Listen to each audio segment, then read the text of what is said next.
welcome back to ISBM and our big talk, The Thriving Marketer. We have a great session for you now. I'm really, really excited for this one because we're going to have it jam-packed with some interesting information, and I don't want you to leave at the end because we're going to take a poll. So we're going to try some technology on you at the same time. So again, let me get started in this presentation because I want to have that full hour for us.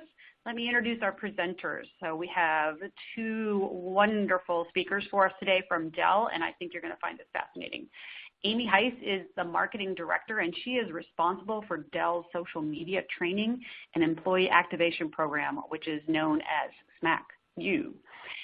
Ms. Heiss provides social media coaching to executives and to subject matter experts in order to amplify Dell's brand message. She establishes executives as thought leaders and expands Dell's reach in technology communities. Amy's team has been internationally recognized for innovation, and their work has been featured in several books and case studies on employee activation in social media. She was recently named on the list of the top 50 women in digital marketing by TopRank. Amy lives in Georgetown, Texas, with her husband and two children. Havilah, Tower-Perkins, leads social media integration and executive communications for Dell's EMC North America field and partner marketing. For the past several years, she's led new strategies that embed social media deeper across Dell's marketing and sales organizations. Havilah has over 15 years of experience in communications, media relations, and social media in the public, private, and nonprofit sectors. At the core of her work is a passion for utilizing effective communication strategies to foster world-class world culture and expand what's possible for a business. Her education is a master's degree in advertising and a bachelor's in psychology, both from UT Austin. In addition, her work, Havilah likes being a singer-songwriter in Austin, Texas. And Havilah, now that we know that, we might have to ask you about performing in the live music capital of the world.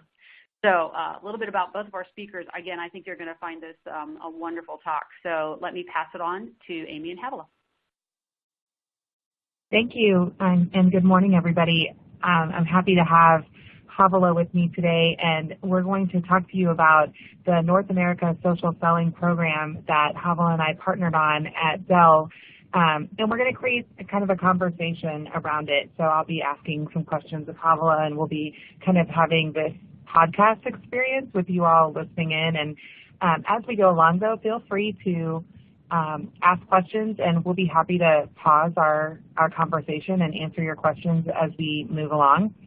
And I'll start with a few slides just to level set with everybody on kind of why we're doing social media selling at Dell, and also a little bit about Dell's social media program in general, just so you have some context before we dive into what we did specifically on the program. So the first slide here, what you see is just some great industry numbers around why we should do social selling, and some of this is information that we used when we talked to our leadership about activating a program, getting some budget dollars involved in starting the program that Havilah and I worked on. Really, social selling opens innovative avenues for Dell sales to connect with new customers, and it deepens existing relationships. So aside from the numbers that you see here, it made sense for our business, given that we are a direct model business, to incorporate the conversations and the data, really, the opportunity that we see in social media. For Dell, we've really always been about having a direct relationship with our customers. And so having access to social media data, conversations, even being able to engage with customers directly was a natural extension of our DNA. It made sense for us. And so Dell has been using social media really since the late 90s when it was listservs, and then as we move into the 2000 era, certainly blogs and websites and Ask Jeeves and a number of other platforms, early days. And we've been listening in social media since 2006, where our care teams were involved. So what we found in the beginning days then was that every aspect of our business is touched in social media. People are talking about our products and services. They're talking about our ad campaigns, even to Havilah's pleasure, the music that we use in the marketing campaigns. Certainly our customer experience, our talent acquisition teams use social media. So it's really embedded in every part of Dell's business, and there isn't one business unit necessarily that owns social media for all of the company.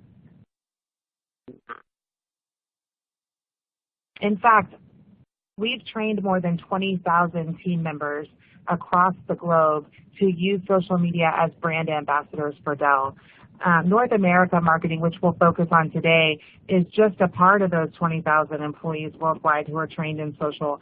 And these 25,000 mentions that we have here on the screen are in English, so this is really impactful for the North America marketing, although we do listen at Dell to conversations in about 42 languages across the globe. So these are the most impactful for our audience today, given the topic, but certainly lots of conversations happening on broad social networks. We've included the social networks that are primary in North America. However, the Dell Insights and Listening team is listening on every major social platform around the globe.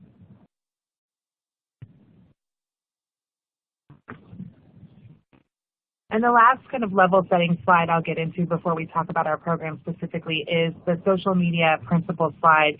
These 5 principles were intentionally designed to make it easy for our employees to activate in social. It's not a complex social media policy.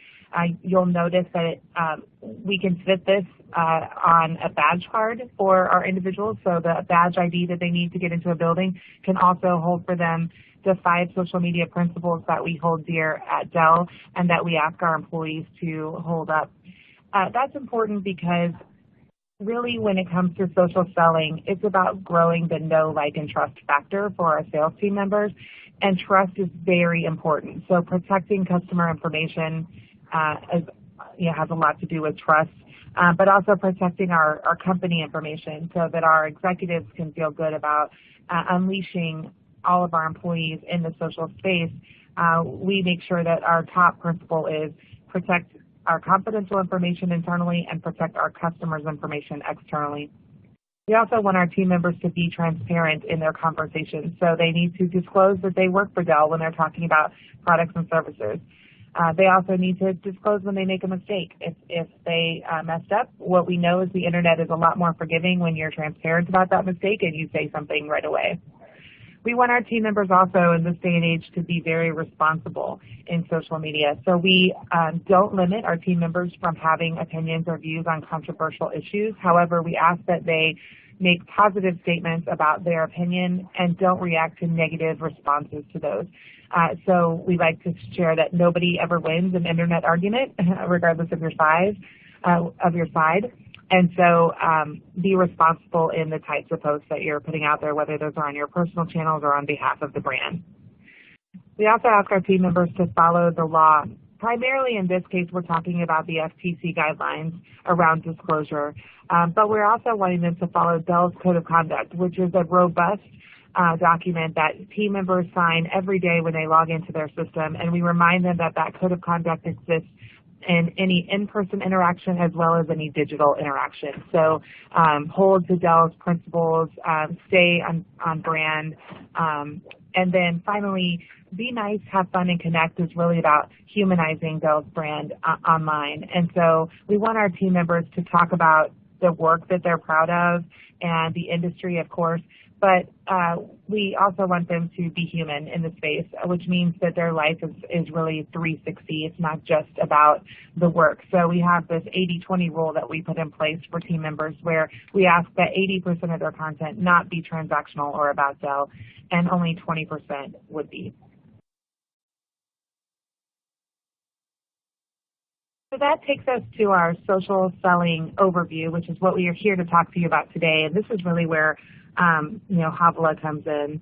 Yeah, and so this is where our social selling story starts. And basically we worked together to conduct 2 pilots at Dell, working with sales makers. But Amy, I think it's worth mentioning that our social selling journey actually began a good year plus before we started working with sales, because we worked to integrate social media across our marketing organization first, which I think really was a pillar of success for the work that we did in social selling. Yeah, I think having all of our marketers in North America both SMAC certified, social media and community certified through our training, which we'll talk about later, but also activated in social, equipped them with, great tools for helping the sales organization get started. So what you're seeing on this slide are the 6 big lessons that we learned in our pilots together, and we'll cover each of these in depth in the following slides. But I think the first thing that, overarching to all of this was that our marketing organization really knew and understood how to use social media first before helping the sales team members. And so there was this great marketing sales partnership where sometimes there can be an adversarial relationship between the two. In this case, it was very much a partnership. And our biggest lesson learned after both pilots was that we really couldn't activate sales without marketing's help. Yeah, so as I mentioned, we actually conducted 2 pilots, and as you would in any kind of pilot situation, our goal was to learn and to take the best practices and apply that to our second pilot, and learn we did. Yes. So in our first pilot, we had a combination of people that were volunteering to participate in the sales pilot, as well as people that were more voluntold. The numbers that you're seeing here is that what we recognized pretty quick is that the group that was voluntold by their leader, while it is important to have that leadership support, to not have that personal commitment was actually a miss. And so for our second pilot, we made sure that people were volunteering personally to be a part of the social selling pilot. And of course, we saw these increases that you see here. Yeah, so in the first pilot, we actually, had a lot of interest from leadership. They were coming to us. It was very much like we had to hold them back to even get the program created before we were ready to go. And what happened was we assumed wrongly that the sales team members were being fed the same message from leadership about their excitement for the program, about why they wanted to start social selling, about how they were going to do it, what the benefit would be. But those conversations weren't taking place to the level that we needed them to. And so what happened is we had organizations sign up to be a part of the social selling program, but only about 23% of the participants in our first pilot fully activated in everything we asked them to do, which was things that we needed in order to measure success, like connect your accounts to clout so we could use clout as a measurement. Fully create your LinkedIn profile and complete it to 100% completion. So that would make you 40 times more likely to show up in a search, but we didn't have people doing that, so they would not necessarily be searched. We also asked them to, complete training and read some communications, which we'll talk about, and only about 23% did everything we asked. 98% did something, at least one thing, which was great. So everybody sort of bought in the beginning, but what we learned from Pilot 1 was we put a lot of effort, resources, both human and capital resources to get the program up and running, but with only 23% activation, we weren't seeing a huge return on investment, at least for the upfront cost. But in the second pilot, when we reached out to hand raisers this time, when we met at every level, we were able to really get buy-in. And then you can see in the numbers here that engagement went up, activity went way up, our impressions grew, even the clout scores of our participants grew by 100%. So we saw much more benefit to the program in having volunteers. And, it seems like that would be intuitive, right? It does seem like that. Some of you may be laughing at us that we didn't start that way. But really, the business was so interested in getting going with this a few years ago, knowing that this is where the industry was going, that, we just made false assumptions. Sure, and I think it's worth mentioning, in a corporate culture, of course, it matters what your leadership says is the priority. So, it made sense that we definitely wanted that layer, and we'll talk about that being important in a minute. But at the core of any kind of social selling program is a behavior change. And so I think that personal commitment becomes really critical anytime you're working with a group to make some kind of behavior change. And I think that's really the key here. So our second lesson learned is going back to that partnership a little bit. So Havilah mentioned earlier that the marketing and sales relationship is good at Dell. And Havilah, why don't you kind of share a little bit about how we set up the structure around marketing and sales? Sure. So I work in the North America regional marketing organization. We're very closely aligned to sales with the structure that we have, and so they're essentially one of our key customers, if you will. And so the way that we set up the pilot was taking into account that existing relationship that marketing has with the sales organization. So we actually, in our case, had dedicated marketing leads that we worked with. They already had those existing relationships, and we would meet weekly to provide them with ongoing communications that they could then send on to their pilot participants. So those communications actually proved to be pretty critical, so that our sales participants not only could be reminded of the best practices that they learned in the trainings, but we could also do some recognition and incentives in those communications.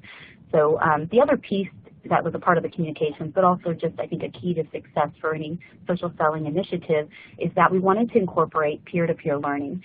So anytime we had a sales participant have a social media win, what we'll call a win, a success moment, we would actually send them some questions to get input on how they did what they did, what worked, why did it impact their business positively, and we would then feed that feedback back into the communication the following week so that sales could hear from sales.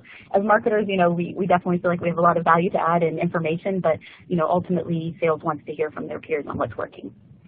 Yeah, and I think that those communications were pretty critical. And so, if you're out there thinking, how do I get started with a social media program for sales, I would say don't skip on the regular, robust communications.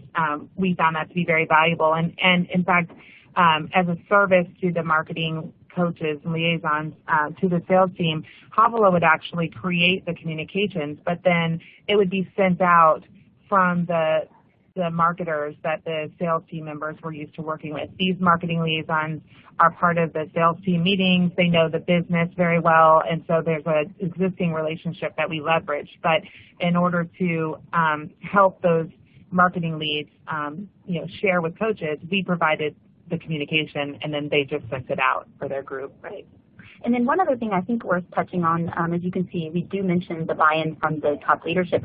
While it's not the be-all and end-all because we do want that personal commitment from the salesperson, I come from an organization where our senior VP specifically dedicated a resource around integrating social media, and enough things cannot be said around the support, in my case it's Brian Jones, in the support that he gave us to go ahead and integrate social media across the business. So there's a lot of doors that are open by having the right leadership in place. We just think that does well when you couple it with that personal commitment. Yep. So this is what we trained our team members on, and so many of you may wonder, exactly what goes into the training. And so there are 2 steps to the training itself, and I'll talk about step 1 now and 2, and then we'll cover step 3. Oh, it looks like we moved forward. Go back. Okay. So step 1, SMAC principles. So those are the 5 principles that we covered earlier, and we just make sure that everybody's level set on those. And then the next class is called Get Started Smacking. So again, SMAC stands for Social Media and Community. And what this is about is, what is the culture in various social media platforms? Which platforms are we going to use? Why are we choosing those platforms over others? And what's the behavior like in those platforms? What can I benefit from in each?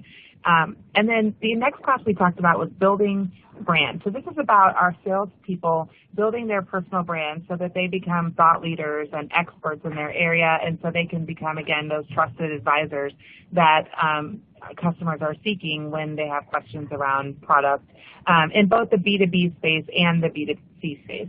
Primarily we focused on the B2B space in this pilot. We focused on some acquisition sales and federal government and Global 500 accounts, media and business. So primarily what you'll hear us talking about here is B2B sales, where we find a lot of effectiveness using social. And so these classes were just about how a salesperson can get started using social and build their brand. And then you'll see in step 2, we chose 2 platforms. And, Havilah, these are interesting platforms, and there may be people who are wondering, why did we choose these 2? So what would you say to that question? Yeah, so it was interesting because when we started our pilot, I think we had a lot of sales makers that intuitively understood the power of LinkedIn, right? They think about that, they think about connecting in the business world, but not necessarily on Twitter. But we knew that there was, conversations happening that would be really helpful for sales to be able to engage with. And so we incorporated both of these platforms. And sure enough, by the end of the pilot, the sales makers saw the value in both of these platforms in different ways. They both play a part in social selling. Maybe you want to talk a little bit about sort of conversation versus the connection. Sure, yeah. So, your business may be different. For us, we did some insights and listening before we got started in the program to see where are our customers talking about technology and items related to our industry. And these were the 2 platforms based on our insights analysis that we found would be effective for us. Depending on your industry and your topic, it may be 2 completely different platforms. So the first thing you'd want to do is listen to see. But what we found in using Twitter was that there were great ways that we could provide lists for our team members on who their customers were so that they could easily follow content that was coming out from their customers, but also it was a great listening tool. So even if you weren't interested in engaging on Twitter, maybe you never post on Twitter, at least there's so many insights there and data points that you could mine from the types of conversations that are happening that it would be valuable for you. We did find a lot of activity on LinkedIn, especially around connections and warm introductions, finding mutual connections. That was great for our team members as well. And then, of course, LinkedIn has a great platform for publishing, so our team members could share longer form content within LinkedIn that would always be available on their platform, which was helpful too as they grew their profiles. And one thing that I'd love to call out here, and it's more of an overarching statement around social media, but one of the things that I loved was our sales participants noticed that by engaging in Twitter, they were able to participate in customers' sort of congratulatory moments. So if they had a customer who had a win, it's not something they would necessarily pick up a phone on, but they could participate in the retweets that were going on and things like that. So it gave an extra touch point to help them establish their relationship a bit further and connect. Yeah, that's right. When somebody would share their kid's t-ball picture on Twitter, as a salesperson, you're not going to call them and say, I saw that, Jimmy hit a home run. That might be creepy. Right, but, liking that post or congratulating them on Twitter, really did offer them a way to stay top of mind with a person in a way that, wasn't intrusive. Yep. So one thing I'd love to also call out, so you see this robust training program. So Dell is very fortunate as part of our DNA that we have Amy's team, SmackU, to provide that kind of training and support. So I would say that it is definitely one of the keys to our success in the pilot that we did was building it on the foundation of training and education. And I say this because obviously doing work around social selling, you see a lot of different pilots that are modeled in different ways. Sometimes what happens is groups will lead with the tools first. They want to find the right tool, and so that's the piece they're focused on, is rolling out a tool, and we'll talk about tools in a minute. However, we mentioned this early on, but what you're really doing at the core of social selling is you're changing behavior. You're changing a mindset and a skill set. So to not lead with training and education and time to ramp up, I think could leave a company perhaps at a bit more risk than they need to be. And also it doesn't set the salesperson up for success if you're not providing that foundational understanding. And so what we saw was by leveraging the SmackU program, we're able to provide that good foundation, which then allowed us to build on that foundation by getting into the right tools that we put into the sales maker's hands. And speaking of tools, great segue. Great segue, Havilah. So we did also provide tools. So we did have some participants in our pilot using Sales Navigator, although not everyone did. So that's a LinkedIn tool. And then the tool that you're seeing on the screen here is a content curation tool that we used because really we heard two primary objections to participants around their concerns about starting social selling. The first was they weren't sure what to say, and the second was they were afraid that they didn't have time to say it. So we looked for a tool that could answer both of those objections and kind of overcome them. And so we chose a tool called Everyone Social. There are many content curation tools out in the market. The reason we liked Everyone Social was because of the ability to create personal streams for our team members. So what you're seeing here is just an image of our company stream. This is where my team would load relevant content about Dell or about the technology industry or around the products and services that we offered that any of our users could then come in at any time and share to their social networks through just one click. You'll see a blue share button on the screen, and that's all it took for our team members to post on their own Twitter or LinkedIn pages or any number of other sites that they'd like to connect. They could even email to their customers if they weren't comfortable in social. And they could also see who else shared the content, which we found very valuable because salespeople trust when other people have shared content, they trust that content. And while we ask them to read fully the article prior to sharing, we know that sometimes they don't always. So having this ability here was helpful for our sales team members. But the other thing that you're not seeing here are that in the tool, each individual salesperson could then also create a personalized stream around content about or from their customer set. So very quickly, when they log into the screen, it looks just like this, except maybe their customer is Boeing. And so they'll see all the content on Boeing. When a Boeing executive tweeted or posted on LinkedIn, they would see it. When an article was written about that company, they would see it. And that made it really easy for them to quickly share and engage in content with customers or even potential customers. Yeah, and one thing I'd love to point out here is that obviously the social selling initiatives that we led were not done in a bubble. And so one of the things I really love about having the right tool in place is I'm thinking, of course, forward for our marketing organization, obviously going through this digital transformation, is setting us up for success in the future. So once you find the right tool, you're then able to build on those tools by having the right processes in place to feed content to the sales organization. And so, again, leading with training and education, having the right tools, and then building on those tools to then have the right process in place is really important. Our fifth big lesson learned in our pilot was around providing coaching. And we did not do this formally in our first pilot. In our first pilot, it was about providing the training, providing the tools, providing the communication. And what we learned in our first pilot, which I think we both found interesting, was the teams that did the best were getting coaching from their leadership.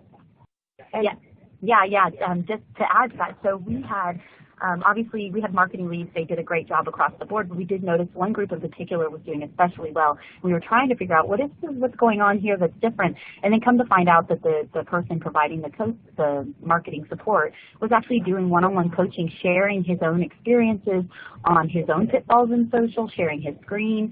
And so what we recognized pretty quick is, that's a wonderful support piece. We built it formally into our second pilot, and sure enough, that is a key.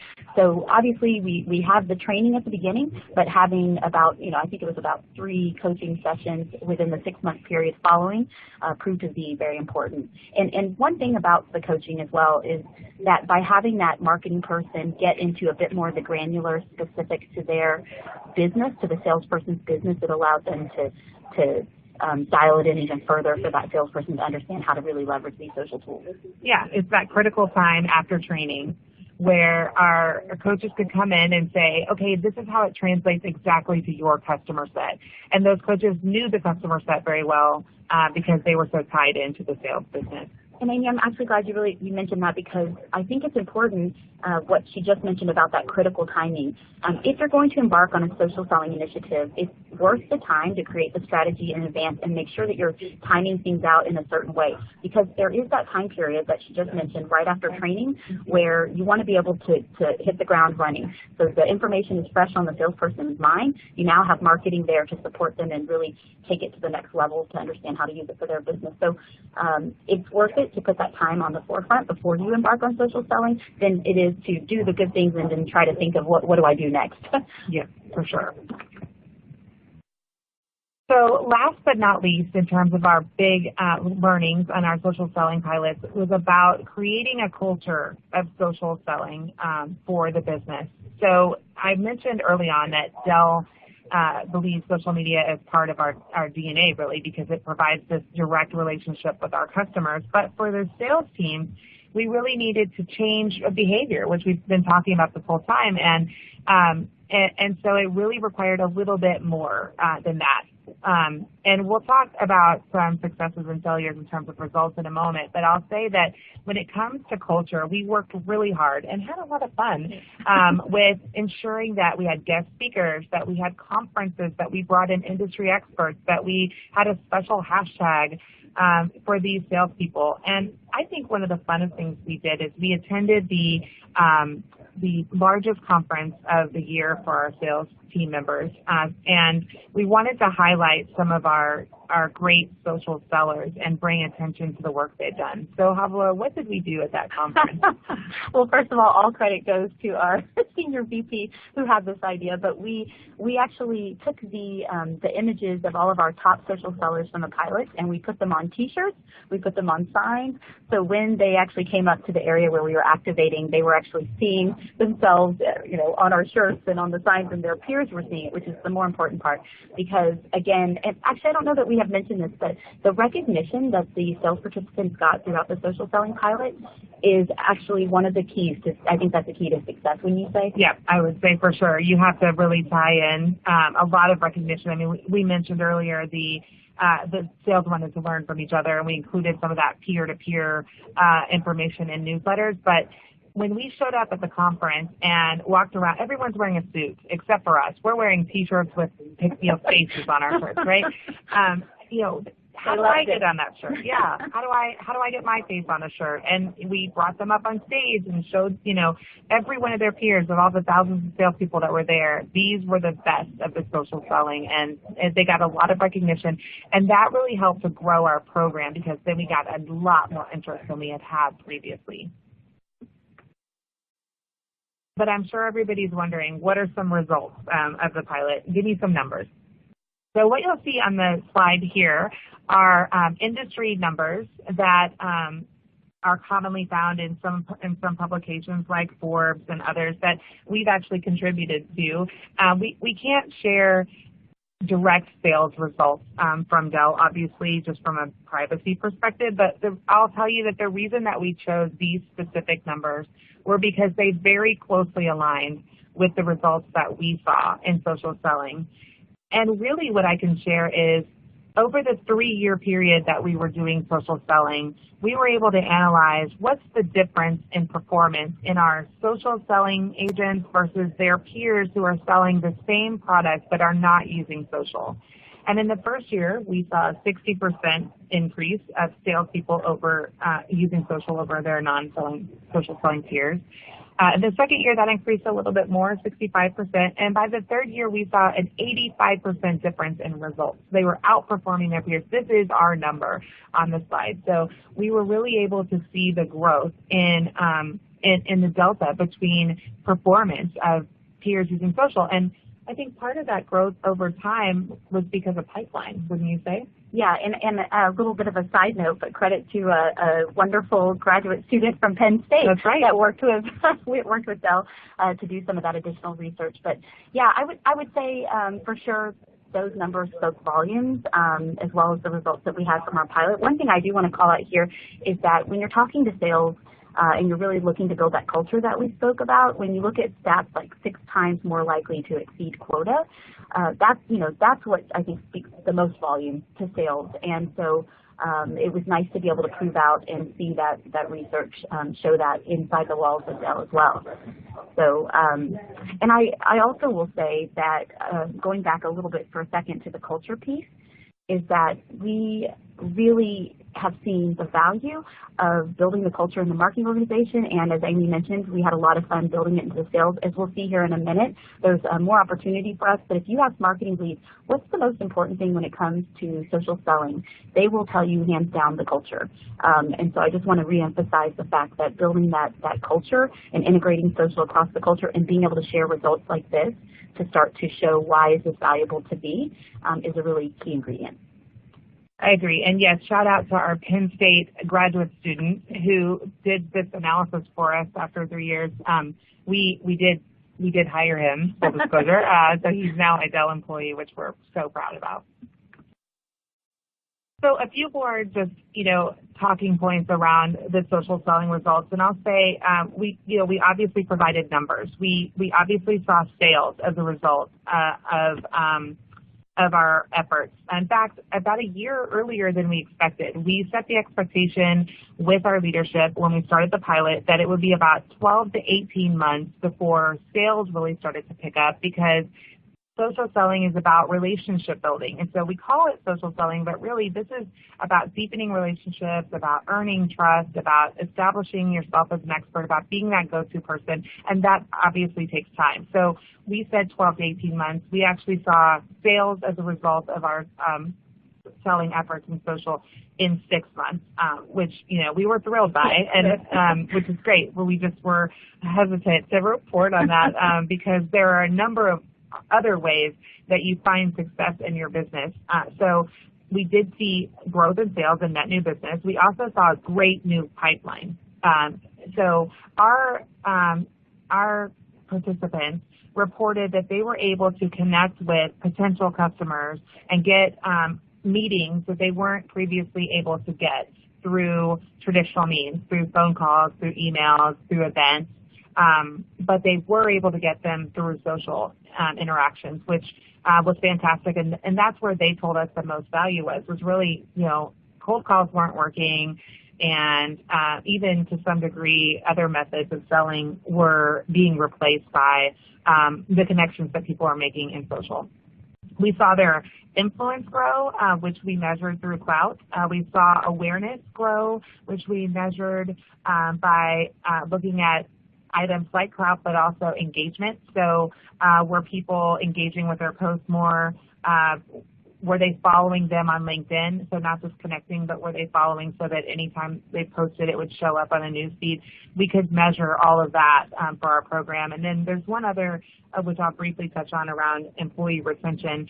And we can't share much here because of the HR kind of internal messaging, but what I'll say is that we saw positive results when it came to retaining employees who had been through the social selling program over the peers that had not been. Which is an important call-out, because some people think about social media and they think, well, I'm going to put this person on social and get them optimized and, and get them out there, and then somebody's going to snatch them up. But that's completely the opposite message. That's right. We actually found that was not the case. Yeah. So bravo. And then just in full, transparency, we want to share on this slide, which is our last slide, that we didn't do everything right, and we still don't have it all figured out. When we talk to our marketing leads and we ask them, is social media valuable? Yes. They tell us it's valuable in prospecting and research, in establishing their team members as subject matter experts. Absolutely. They want more attention when it comes to coaching. We need to find a way to scale the coaching program, because as it exists through our pilots over the last 3 years, it wouldn't be sustainable as you go to 13,000 salespeople across the industry. So figuring that out. And then, as Havilah mentioned, culture is very, very important. And what we failed to do in our pilot was to get sales to buy in to metrics, tying financial incentives to social. So they do require our salespeople to be on the phone for a certain period of time a day, but there's no requirement for them to be in social for a certain period of time. And without that requirement, you lose some of the incentive. Also, I think if you're going to drive behavior, you need to have some of the key incentives around it's a qualifier for the trip that you might win as a salesperson, for being the top sales, or it's part of the paid planning that you're using social media actively. And we're not there yet. That is a bigger lift than we expected it to be. It requires a ton more validation around the dollars. There's a lot of studies at Dell that show the benefit to being on a phone in selling. We are just getting into the benefit of being in social to selling in terms of how that can translate in the same way that the phone research does. And that's just because it's not out there in the world as much. But, we, like I said, hired a great Penn State student, and we're hoping for some of those insights and analysis that will help us get to here. Yeah, and the only thing I would add to that is that there's a bit of a timing thing with social selling. If your organization has not embarked on any social selling initiatives, obviously you're going to need to embark to have those stories to share, to have the internal value story to share and communicate. So, getting going is the first start, and hopefully we've given you some good best practices to think about if you're building out a strategy for that. But eventually you're going to have that body of work, those stories to share, and that's where you can really start to get in and do the work on the culture piece, because you can start to communicate those wins out, the social selling wins, and why it makes a difference, what's the value for the salesperson. And once you get that going, you start to create a cycle of support that really starts to change the culture, which then, of course, makes the efforts that much more easy for sales to participate in. Yep. So we hope you've taken away some good nuggets for starting social selling program and for modern marketing, as we love to call it. And we're happy to connect with you. We've put our LinkedIn and Twitter addresses here, which are probably the best way to connect with us. And we'll be happy to take any questions as they come through as well. Great. Thank you, ladies. That was really, really exciting, and love the data, tremendous amount of data. So we've had a couple of questions come in, and I will encourage folks to get in and type their questions to us, and we'll take them as you come in. The first one was just a clarification. So we heard you use the word clout several times, and could you remind us what clout stands for? Sure. No, Clout is a tool online. You can find it at clout.com, which measures your influence based on your social media activity and the engagement within that activity. So we asked our team members to connect their Twitter and LinkedIn accounts to clout.com, which would then analyze the number of times they posted and how much engagement they received in those posts, and then assigned a score. If you're a social media expert, and there are some marketers on the call who know Clout, and they'll say, okay, sure, but Clout scores could be gamed. And that is true. If you know what you're doing and you're a social media expert, you could increase your Clout score by sharing content from clout.com, which they assign a higher score to. But our salespeople didn't know this. And we thought, even if they did know, exactly. And we thought, even if somehow someone shared this little nugget of information, they're still sharing content, which is what we wanted. And so while we preferred that they share through our content curation tool that we selected, Everyone Social, because we could measure so many more data points from that, if they did learn serendipitously somehow that they could also share from Clout and increase their score a little bit more than sharing from another tool, that would still drive the behavior we were looking for, which is actively posting in social. Interesting. And are you able to correlate the Clout scores with those business metrics that you mentioned in terms of increasing the number of sales or sales revenue? Yes, there's a high correlation. In fact, we saw that our team members with the highest Clout scores also had the best results when it came to social selling with increased pipeline, but also with new business. So they were getting more awareness. Their influence was growing faster. And so those were some of the stories that Havilah was curating for the communications that we were sending to salespeople. And sometimes the incentives we would provide every couple of weeks a $100 Amazon gift card to people based on some behavior that we were driving in the initial pilot. And so sometimes it was whoever had the highest increase in Clout score over the 2-week period that we were looking would get the $100 gift card. And then as part of that, we would ask them, what were you doing during this time that caused you to, improved so much, and we would share that insight that they provided to us in the email to all the other participants to say, John Doe increased his clout score by 4% over the last 2 weeks. Here are his best practices for doing that yourself. And so sometimes we would provide the incentive around clout. Sometimes it would be on sales or on an increase of followers. It was just depending on the behavior that we were trying to drive in that time. Great. Good behavior modification method. We have a question about, you guys have a place that folks can get content and share it. Do you use a content curation tool? Can you recommend something to someone that would have maybe a smaller group and they need to be able to pull content and make it available? How do you recommend to do that? Yeah, so just officially we can't recommend a tool, but I'll tell you that we use a content curation tool called Everyone Social, and there are a number on the market. So there's, lots to choose from. Social Course is one, Dynamic Signal is another one. LinkedIn has their own called Elevate. So I want to just name them all so that it doesn't appear as an endorsement. However, we chose Everyone Social because it was the easiest to use of the ones that we looked at.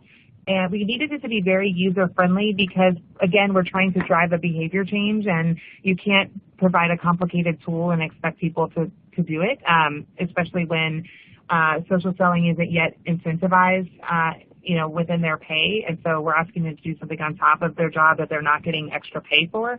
So we needed the tool to be very easy. And if you're familiar with Pinterest, it very much looks like Pinterest. So it was a common, sort of familiar look and feel for our users. And then the second reason that we really loved it was the ability to create personalized streams. So they weren't just relying on the content we were adding to the tool, which we did daily about our brand. It also allowed them to pull for their particular customer set. And the third thing it allowed them to do was recommend content to everyone else in the group. So I might see an article in Golf Digest, which we're not, looking for technology content from usually at all. But the Golf Digest article is relating to technology, and I want to share it with my peers, and so they could recommend it in the tool, and then it was available to everybody at that point. So participants felt like they were able to contribute, and also it made it very easy for them to schedule.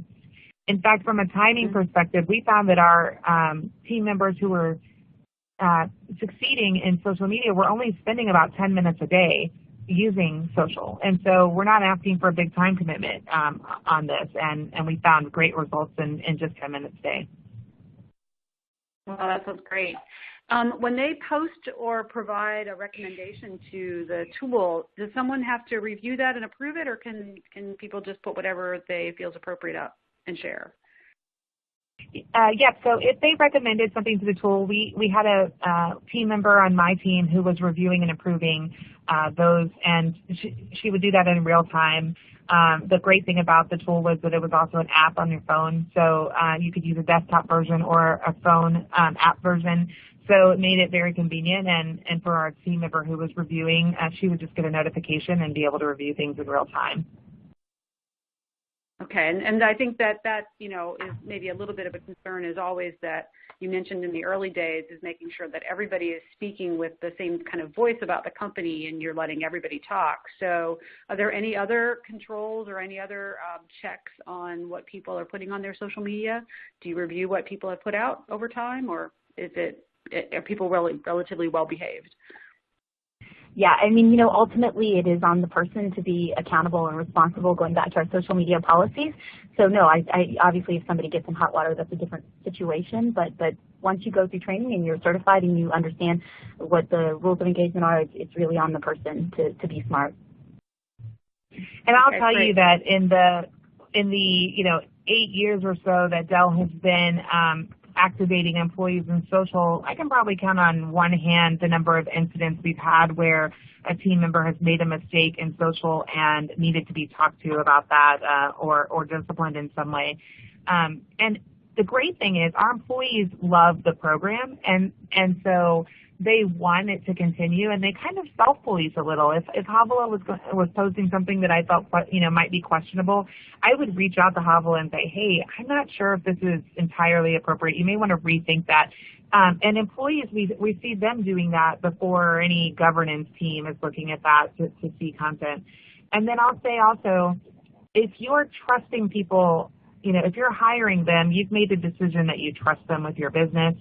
If you are concerned about putting your employees in a social space and you're worried about their behavior, then you need to think about your hiring practices a little bit too, because they're posting on social, whether it's for your brand or not, and what they're saying is impacting your brand if they've listed you as an employer anywhere. And so that's the first thing. But the second thing is, even if you block social media from being able to be accessed at your workplace, everybody carries a computer in their pocket these days in the form of their phone. And so they can access social media at work even if you're not allowing it on your network, and that impacts your brand every time. Yeah, and one thing I will add is, and I know we mentioned this early on in our presentation where we mentioned the 25,000 mentions daily. We are, of course, as any brand is, you're monitoring your brand and your mentions so that you can connect and engage. So it's not that we're not aware, but yeah, it falls on the person to be accountable and responsible. Great. So here's the question from the front end, from the start. So you mentioned that you listened first to determine which platforms to target. Can you expand on this a bit more and what you found and how that led you to focus on, say, LinkedIn and Twitter? And did you do the listening internally, or was this outsourced? And how did that work exactly? How did the data get analyzed? Yeah, thank you for that question. We have an amazing insights team at Dell led by the social media command center group. So Allison Herzog leads that team at Dell, and their responsibility is to monitor, measure, and report on any conversation related to Dell, our products, our services. And then they also empower the business to listen for their particular products and services, their campaigns. And so we went to the Listening Command Center and asked for a report on where our particular customers, based on the sales participants for our pilot, were, where are these customers engaging in social? How many conversations are they having? What's the sentiment around our brand versus other brands? They could provide all of that insight for us internally. And so based on that insight, then we use that to determine where we activate our pilot participants. So we found that most of the participants most of the audience for our pilot participants were posting on LinkedIn and Twitter. We did see some in blogs and forums as well, especially CIO forums, IT decision maker forums. So that was discussed as well. But we felt like the forum piece was more of a higher level learning, and we were just going for the basics for social selling in the beginning. Although as we expand social selling, certainly a consideration would be activating team members into various forums and groups.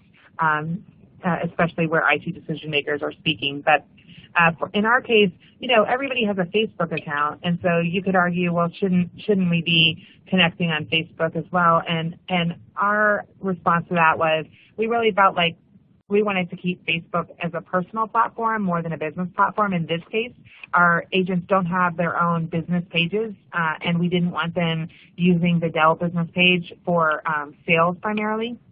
And so we felt like the best way for them to have these one-to-one authentic connections were through Twitter and LinkedIn, at least at this time. And we continue to monitor where our audience is posting because, as you all know, social media changes rapidly. And so every 6 months or so, it's important for us to go back and do another insights analysis of our audience to make sure that we're still reaching them in an optimal place, or do we need to adjust based on where the audience has shifted to. Sure.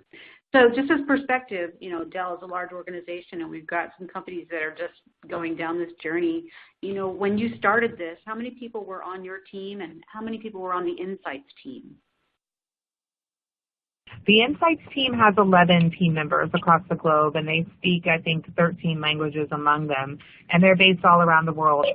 My team, the global team that is responsible for all of the learning and development, employee advocacy, the tool, there are 6 people for the globe that are responsible for that. So we have 140,000 or so team members at Dell, and there's a 6-person team that runs it for everybody. And then, of course, we partnered with Havilah, who's a one-man show in North America with marketing. With an amazing leader that was very supportive. Yes, so Brian Jones is the VP of North America marketing, and he was very, very enthusiastic about this program, and we were fortunate to partner with Havilah, but it's just her. So our team working with Havilah, and she drove all of the activation for all of North America sales. And I think we had 4 leads in the first pilot and 4 in the second, 4 marketing leads that would work with us. So we ended up sort of being a team of 5 on our side with the individual pilots. Yeah.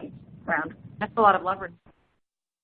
So we had a question because we're looking at this list that has your contact information and wondering how Amy's email address is Schwab. Ralph, I see that's a question from Ralph. He's very observant. Yes, so about a month ago, I left Dell and went to Schwab to run Schwab's social selling program for their retail business. So I committed to being here for the big talk back in March, and didn't want to miss out on the big talk today. So Havilah and I are joining together to talk to you in the present tense about work that we did in the past. And so you caught us, Ralph, but still very much connected. And I love and adore the Dell team and all the work, especially the people who worked for me and the SmackU group. But I'm excited about the work that we're doing now at Schwab to activate social selling at their company, which is a completely different beast given the highly regulated industry that it is.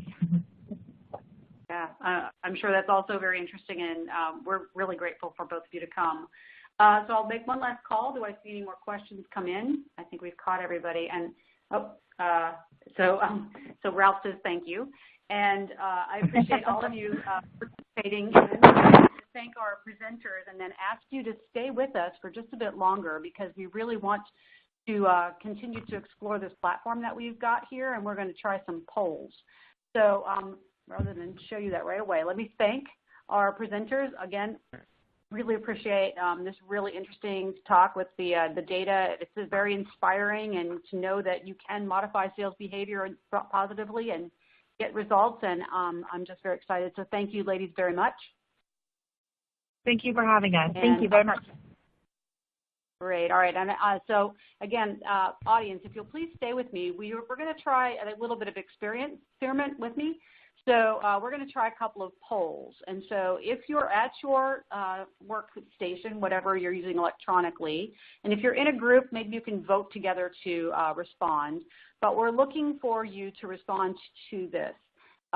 We're trying to get a better understanding, based on your input from last night at the meetings, of the value of in-person versus this remote online version. So I'm asking you to think about the travel to a meeting location. Do you consider travel to a meeting location a positive, a neutral, or a negative? And I can give you reasons why they could be any one of those to any person. So is traveling to a meeting location a positive, a neutral, or a negative? And then once you've chosen something, you can hit submit, assuming that works.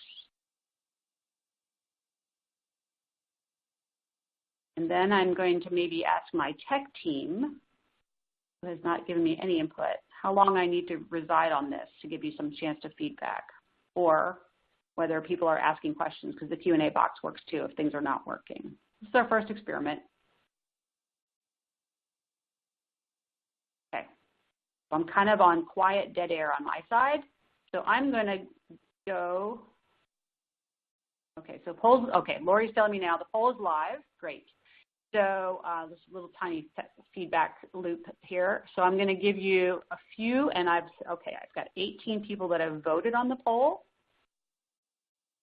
And there were about 50 people that I could see. And great. Okay. All right. So that was our first practice. We got some data, and now I'm going to move to the next one. Oh, look, we have data. So 50 people think that they like traveling, and about half of everybody says it's neutral, and some of us don't like to travel, and that's great. Okay, super. All right, here's our next poll question. So, and again, in attributes. So meeting with others outside your company. So is that a positive? Is that a neutral? Is that a negative? You would take a few seconds to click on that when the poll goes live. I can't tell when the poll goes live, so I'm just going to give us another 15 or 20 seconds of time. Or maybe my backup team can chat me when it's good, because I'm not looking live. Maybe I can.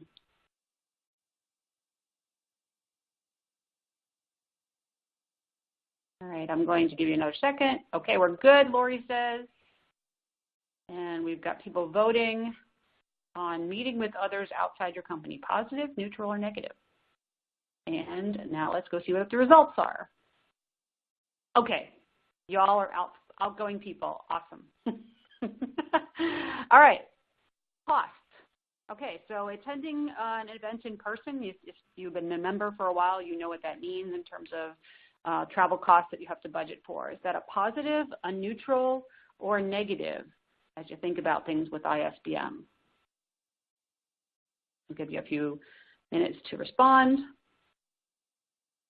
My backup team will tell me when I've got at least 12 or 13 responses. We'll know that we've hit it.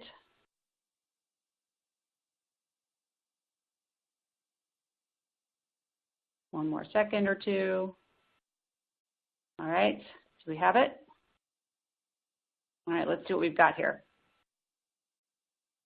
Neutral, great. Good people with budgets, right? And then about equal positive and negative. So it's a cost of attending, neutral, great. Okay. The being out of the office for 2 or 3 days, you feel that that's a positive, or is it a neutral, or is that a negative? Okay, Lori's telling me I should wait a little longer, so I'm going to wait a little bit longer. And while you're voting and choosing, I'll talk about the next thing that we have coming up. So I hope that you will all join us for the 11:45 session, where we'll do the induction of another fellow and learn a bit about Rob Palmentier. Okay, so in this one, being out of the office for 2 to 3 days, positive, neutral, or negative. So I'm going to hit the button for that. Okay, people like to get out of the office. At least not too many people mind being leaving the office. Great. I can take my team to an event. Is that a positive, neutral, or negative? All right, I'm getting this timing down. Thank you, Lori, for your backup behind that. We'll give you a little time on that. And we have this afternoon 2 more great presentations that I hope you'll join us for as well. But our next event is 11:45, for which you will have a separate link in your invite to that. Okay, so I'm going to try seeing how our results look for this. I can take my team, positive, neutral, or negative. Great. And I think that's a wonderful thing to be able to share all of this with your team. Talking in person with speakers, do you think of that as a positive, a neutral, or negative?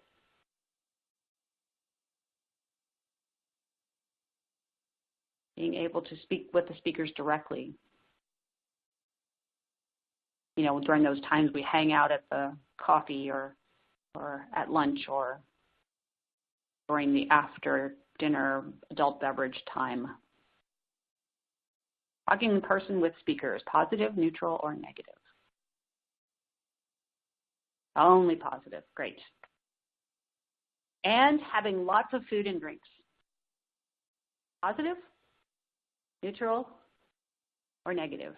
Okay, I'm going to bias you a little bit because as Lori and I thought about these questions around the in-person events, I am reflecting that today I have not gained any weight at this conference, and I'm really excited about that because we know ISBM feeds you well. So positive, neutral, or negative? You get your answer in and submit it. Okay, nobody thinks that's a negative. All right, except for me, perhaps. That's just me. Okay. So now the virtual event. So that was all about being in live. Now we're going to ask you questions about the virtual event, the one you're in today. So how do you feel about the cost to attend? Positive, neutral, or negative? Cost to attend this virtual event. Give you another second.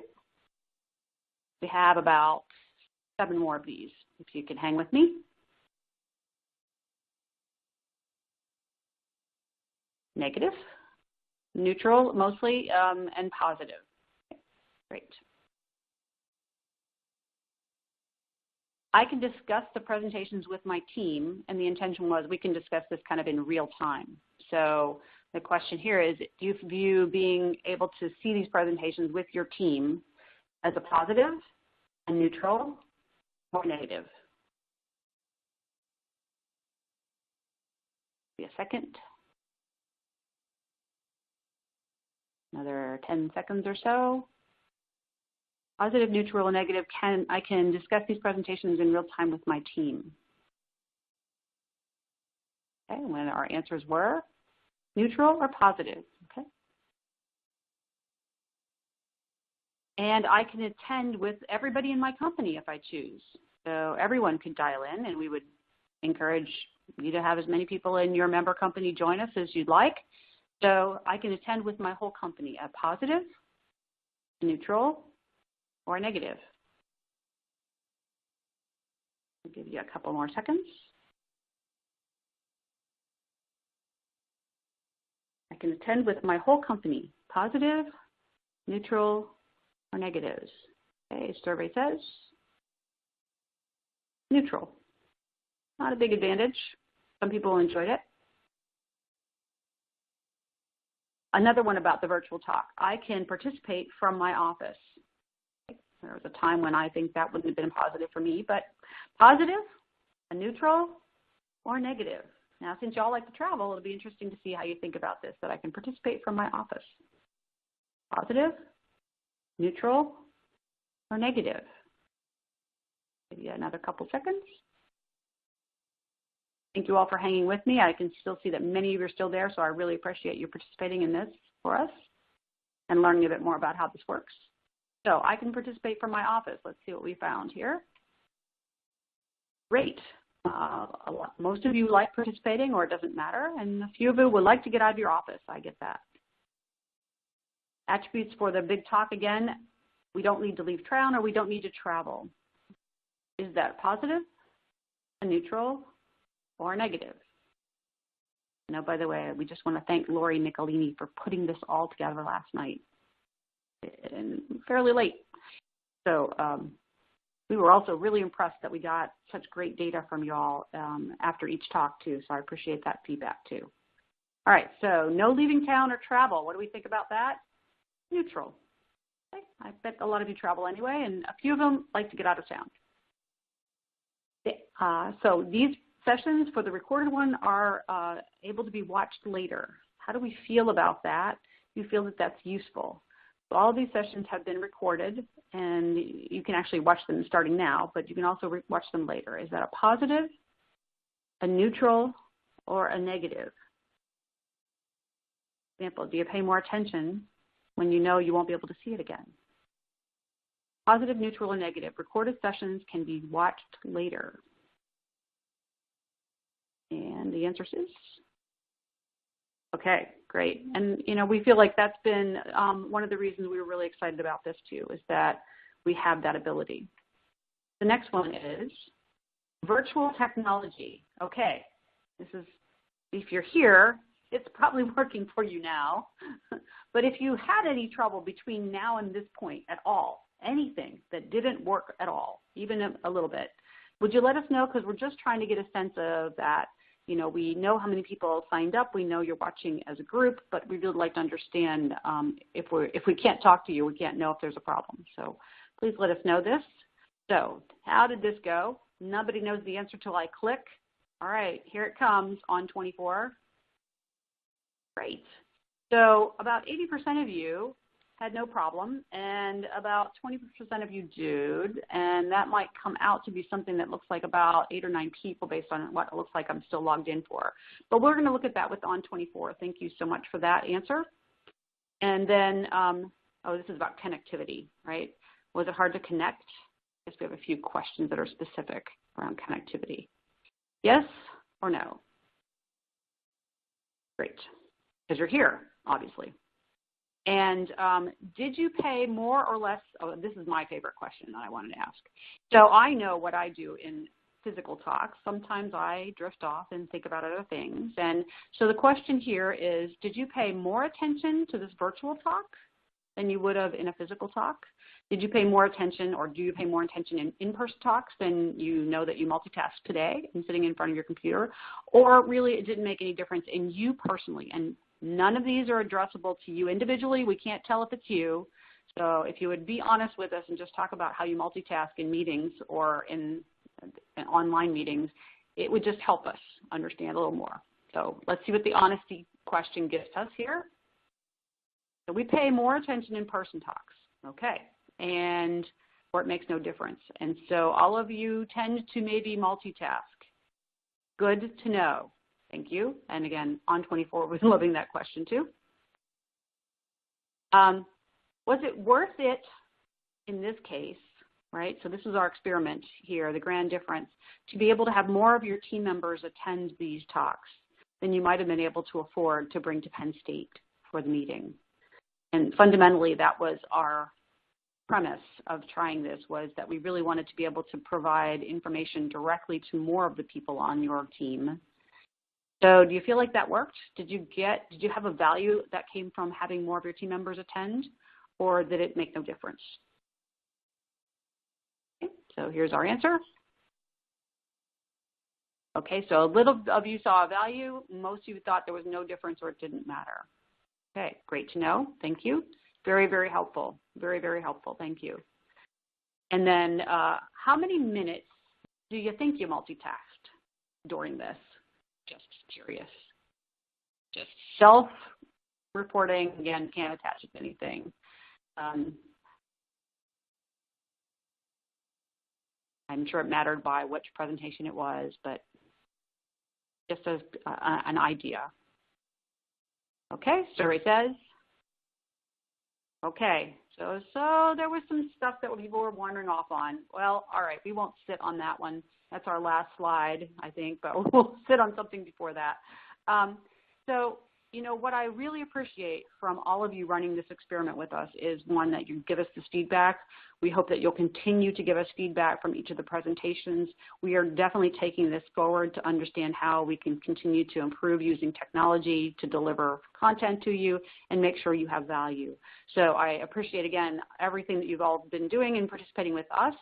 We're a few minutes short of 11:45, so I'm going to close this section, and I'm going to move over to the next linkage that gets us to the presentation of the fellow. Hope you'll join me for that, I really do. And then following that, we will go to lunch. Thank you again for all of your feedback. I really appreciate it. See you in a few minutes.